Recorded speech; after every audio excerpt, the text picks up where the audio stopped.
Speaker తరఫు arguments కూడా. Last time speaker తరఫున ముకుల్ గారు అపేర్ అయ్యి మేము రీజనబుల్ టైం అంటే ఎంతనో స్పీకర్ అడిగి చెప్తామని చెప్పారు.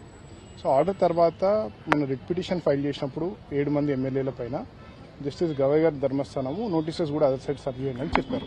మేము ఇదే స్పీకర్ దృష్టికి కూడా తీసుకెళ్లి ఇచ్చాము. స్పీకర్ గారు కూడా అంతా చదివినాక మేము లీగల్ ఒపీనియన్ తీసుకున్నాక మేము బ్రీఫ్ తీసుకుంటాము, యాక్సెప్ట్ చేస్తామని అన్నారు. అదే విషయం కోర్టు కూడా చెప్పాము. ఈరోజు స్పీకర్ తరఫున న్యాయవాది రీజనబుల్ టైం అని మేము కమిట్ కాలేము, కోర్టులో మేము టైం చెప్పాము. 5 judges constitution bench Subhash Desai judgment ప్రకారం దాంట్లో రీజనబుల్ టైం అన్నారు, టైం ఎక్కడ చెప్పలేదు. సో మేము కమిట్ కాము అని చెప్పడం జరిగింది ఆయన. సో మేము ఆర్గ్యూ చేసి 10 నెలలు అయినాయి, మేము ఎస్ఎల్పీ వేసిన తర్వాతనే నోటీస్ ఇచ్చింది స్పీకర్, నోటీస్ ఇచ్చారు. అండ్ రిట్ పిటిషన్ ఫైల్ చేసినాక 7 మంది ఎమ్మెల్యేలపైన ఇప్పుడు నోటీస్ ఇచ్చారు. సో మేము ముందుకు వస్తే గానీ స్పీకర్ తనంతా తాను డిసైడ్ చేస్తలేరు. So already Keisham Megha Chandran Manipur judgment 3 months outer limit అని ఇచ్చారు క్లియర్ గా. అది 3 జడ్జెస్ బెంచ్ జడ్జిమెంట్. అది ఈ రోజు 2 జడ్జెస్ బెంచ్ కాంబినేషన్ లో ఉన్నారు. మేము అదే ప్రెస్ చేయడం జరిగింది. ఆల్రెడీ 3 months అన్నారు. మీరు ఇచ్చిన నోటీస్ ఏదైతే మీరు చెప్తున్నారో కోర్టుకి, ఆ రోజు నుంచి మీరు డిసైడ్ చేయాలి 3 months లో. That is the law. 10 months అయిపోయినాయి కాబట్టి మీరు 1 month లోపల ఇప్పుడు డిసైడ్ చేయాలి డే టు డే బేసిస్ మీద అని మా వాదన ఉండే. అండ్ 2 ఎమ్మెల్యేలకైతే అసలు అవసరం కూడా లేదు అడ్జుడికేషన్, ఎందుకంటే ఒక ఆయన కంటెస్ట్ చేశారు, ఇంకొక ఆయన వాళ్ళ డాక్టర్కి ప్రచారం చేశారు. సో వాళ్ళకి అసలు అడ్జుడికేషన్ కూడా అవసరం లేదు. It is an open and shut case. దేనికి వాళ్ళు టైం ఇవ్వలేమంటే జస్టిస్ గవయ్ గారి ధర్మస్థానం రేపే వాయిదా ఇస్తాం, మీరు ఆర్గ్యూ చేయండి, మేము డిసైడ్ చేస్తాం రీజనబుల్ టైం అంటే ఏంటో అని అన్నారు. దానికి గాను వాళ్ళు 3 రోజులు టైం ఇవ్వండి, మేము కౌంటర్ దాఖలు చేస్తాము, కౌంటర్ చేసిన తర్వాత మేము ఆర్గ్యుమెంట్ చేస్తామంటే ట్యూస్డేకి పోస్ట్ చేయడం జరిగింది. మా తరపున మేము కూడా చెప్పాము, హైయప్ ఆన్ ది బోర్డు పెట్టమని చెప్పాము. ఎందుకంటే అది బోర్డు కిందకి పోతే మళ్ళీ అదొక సాకుతో కేసు లిస్ట్ రీచ్ కాకుండా అవుతుంది. సో హైయప్ ఆన్ ది బోర్డు అని జడ్జి కూడా చెప్పారు. మోస్ట్ ప్రాబ్లీ టాప్ 5 కేసెస్లో వస్తుంది. అండ్ ఆ రోజు డిసైడ్ అవుతుంది ట్యూస్డే. అంటే స్పీకర్ పైన ఒత్తిడి పెరుగుతున్నట్టు సార్, సుప్రీంకోర్టు జోక్యంతో అనేక రాష్ట్రాల్లో స్పీకర్లు చర్యలు తీసుకున్న పరిస్థితి కూడా ఉంది. అనర్హత వీటి అంశానికి సంబంధించి ప్రాబ్లం అది. స్పీకర్ ఇక్కడే కాదండి, అన్ని రాష్ట్రాలలో, ఏ రాష్ట్రంలో ఎక్కడ కూడా మీరు గోవా ఎగ్జాంపుల్ తీసుకోండి. సుభాష్ దేశాయ్ 5 జడ్జిమెంట్ వచ్చిన తర్వాత కూడా మహారాష్ట్ర స్పీకర్ డెసిషన్ తీసుకోలేదు.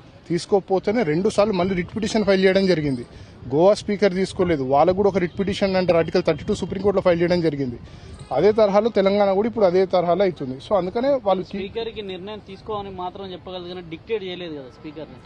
అదే చెప్తున్నాను 3 జడ్జెస్ ఆల్రెడీ డిఫైన్ చేశారు లా అని. కీశం మేఘా చంద్రలో save and exception circumstances 3 months లో డిసైడ్ చేయాలని అన్నారు. ఇప్పుడు 10 months అయింది ఫైల్ చేసి. నోటీసులు ఎస్ఎల్పి సుప్రీంకోర్టుకు వచ్చిన తర్వాత ఇచ్చారు. అండ్ అది కూడా అడగడం జరిగింది, 10 నెలల్లో మీకు ఏమైనా స్టే ఉందా హైకోర్టులో, మీరు ఎందుకు విచారణ జరపలేదని. దానికి వాళ్ళ దగ్గర ఆన్సర్ లేదు. ఇప్పుడు ఈ ఏదైతే నోటీసులకు సంబంధించి వాళ్ళు ఏమన్నా ఎక్స్ప్లెనేషన్ ఇచ్చినట్టు ఏమన్నా చెప్పారు కోర్టు? ఏం చెప్పలేదు. వాళ్ళు ఏమన్నారంటే మాకు వేరే పనులు కూడా ఉన్నాయి, స్పీకర్కి వేరే పనులు కూడా ఉంటాయంటే జడ్జెస్ కూడా సీరియస్ అయ్యారు. వేరే పనులు ఉన్నాయని చెప్పి ఈ పని చేయకపోవడం, ఇది పెండింగ్ పెట్టడం మాకు అర్థమవుతుంది, మీ వ్యూ ఏంటో, అందుకని మేమే డిసైడ్ చేస్తామని జడ్జెస్ వాళ్ళే డిసైడ్ చేస్తాను. ఇప్పుడు కోర్టే డిసైడ్ చేస్తుంది రీజనబుల్ టైం. ట్యూస్డే రోజు కేసు వస్తుంది, ట్యూస్డే రోజు విచారణ జరిపి ఆ రోజు రిజర్వ్ చేస్తారు. సుదీర్ఘంగా ఆర్గ్యుమెంట్స్ చేస్తారు ఇరు పక్షాలు, ఆ రోజే జడ్జిమెంట్ రిసీవ్ చేస్తారు. అండ్ ఇంకోటి మీరు అన్న క్వశ్చన్కి డిసైడ్ చేయలేరు, డైరెక్ట్ చేయలేరు అంటే స్పీకర్ జ్యుడిషియల్ ట్రిబ్యునల్ ఉన్నారు. Speaker will wear 2 hats. Legislative hat వేసుకుంటే తనకి అబ్సల్యూట్ ప్రివిలేజ్ ఉంటుంది, బికాస్ ఈజ్ అ లెజిస్లేటర్.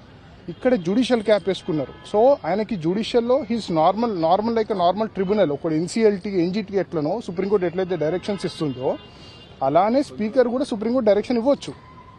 ఆ స్పీకర్ మాకు ఇమ్యూనిటీ ఉంది అనడం దట్ ఈస్ రాంగ్ ఆర్గ్యుమెంట్. నేను మళ్ళీ చెప్తున్నాను, అట్లీస్ట్ 6 కేసెస్లో సుప్రీంకోర్టు డైరెక్షన్స్ ఇచ్చింది స్పీకర్కి. జయంత్ పాటిల్, సునీల్ ప్రభు, గోవా, కేశం మేఘా చంద్ర, రాజేంద్ర సింగ్ రాణా జడ్జిమెంట్ ఉంది. దాంట్లో సుప్రీంకోర్టు స్పీకర్కి గడువు ఇచ్చినాక స్పీకర్ డిసైడ్ చేయకపోతే సుమోటోగా సుప్రీంకోర్టే డిసైడ్ చేసి వాళ్ళందరినీ డిస్క్వాలిఫై చేసింది ఎమ్మెల్యేలను, 13 మంది ఎమ్మెల్యేలను, బీఎస్పీ వాళ్ళని. సో అది పాయింట్లెస్. అది స్పీకర్ డిసైడ్ డైరెక్షన్ ఇవ్వలేదని హైకోర్టు చెప్పడం దట్ ఇస్ పాయింట్లెస్. 100% వస్తాయి. అది నేను చెప్పలేను. స్పీకర్ గారు ఎంత తొందరగా డిసైడ్ చేస్తే అంత తొందరగా వస్తాయి. Thank you.